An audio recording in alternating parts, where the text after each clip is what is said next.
ko Lord, nakarating na kami sa destination namin, ang Sitio Tanghal. Tanghal. Di pa rin natatapos dito yung ligaw-ligaw portion namin, di ba? Na hindi pa rin pala ito yung spot namin. So, yun, nakita kami nito ni Kuya, yung caretaker dito doon sa may resort. At dinala kami doon sa talaga naming camp. So, camp 2 yata kami sa bandang gitna nung lugar nila. So, ayun, nag-set up muna kami ng aming tent, tapos ayan, nagluto kami para naman may kakainin na agad kami. Dahil medyo gutom na kami niyan ng mga time na yan, mga alauna na yata yan eh. Wala nga ding dun eh, sa Palawig, parang wala din siyang mapalengke. Sa iba yata yung pinakamalaki nilang palengke. So, yung mga makikita mo dun, mga talipapa na lang. So, doon na nga lang kami bumili nung ulam namin para may makain nga kami. Nag-ano lang kami, sangyup. Parang sobrang pritong baboy lang, tsaka yung sauce na Korean sauce. Yun na lang muna yung tinangalian namin, yung mabilis lang muna lutuin. Tapos yung nakapagpahinga na kami, nagpalit ako ng damit para presko. Namulot ako ng mga kahoy kasi madami ding kahoy diyan eh. Kasi parang raw camping talaga to sa Sitio Tanghal. Which is gusto namin. Dahil first time namin mag-camping na parang ganyan na virgin place pa. At ang daming puno, ang dami yung madaming pwedeng pagsigaan. Source of fire, mga ganyan.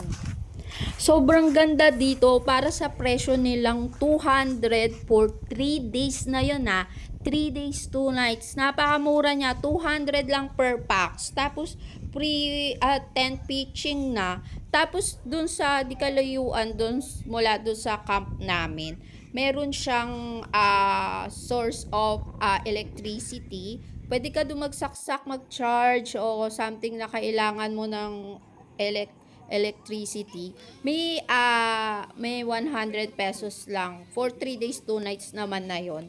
So, iyon. Tignan nyo, napakaganda, di ba? Tsaka, napaka-raw camping talaga niya.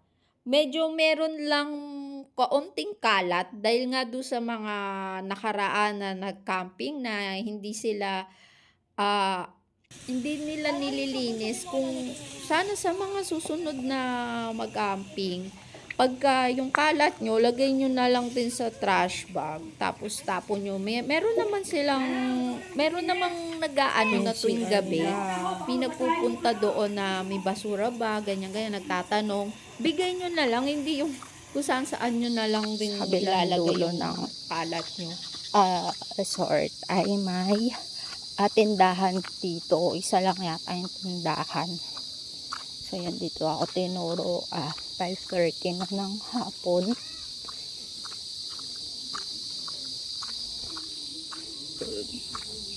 Asan ka na ba tindahan ka? Doon.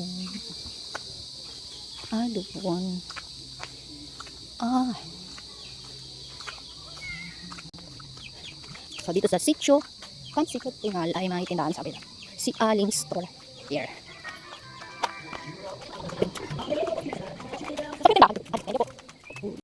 Bumili ako ng mga kakain. 100 pesos. Babalik na ako doon sa area namin, sa spot. Raw camping. Legit. Ito setup namin. Wala kaming lamesa at upuan. Ay, wala ang dami. Okay na.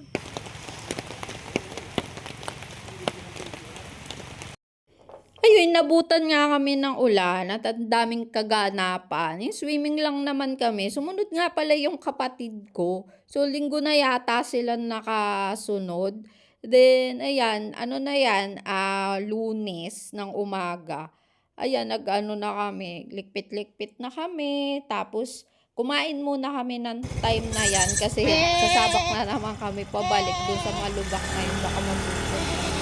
Ayan, may mga ganyan dito sa Sitio Tangan, may mga kambing, ang daming puno. Ayan, yung bulaklak na yan, yan yata yung ginagawang shampoo. Pag mo, kinuskus mo, bubula siya. Yan yung napanood ko dito eh. May napanood ako sa Talk Taker na ganyan nga, may shampoo doon sa may bulaklak. Ayan yung paakyat na Lakad. pauwi na kami niya na. Ayan yung paakyat, malubak talaga siya. Kailangan namin bumaba para lang makaya nung nagdadala. So, yun, isa sa mga essential pagka nagra-rides kami, yung CR. Ewan ko ba, lagi na lang ako pag ninenervyos, alam mo na. O, taray, may code, panis. 90.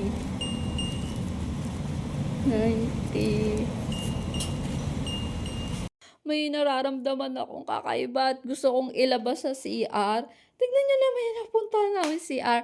Grabe, clean fuel around Subic. Grabe, ang ganda ng CR nila. Tignan nyo naman. Tignan nyo naman, di ba may aircon, may mga gripo. Oh, heavenly. Heavenly. Ito, kompleto, may bidet. Yan yung sa malaki. Sa malaki. Yung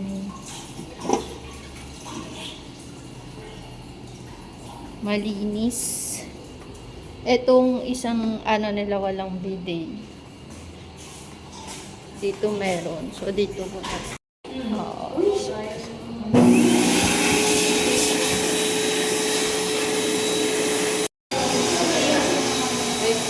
Wave the sensor to. Yun lang, bye-bye.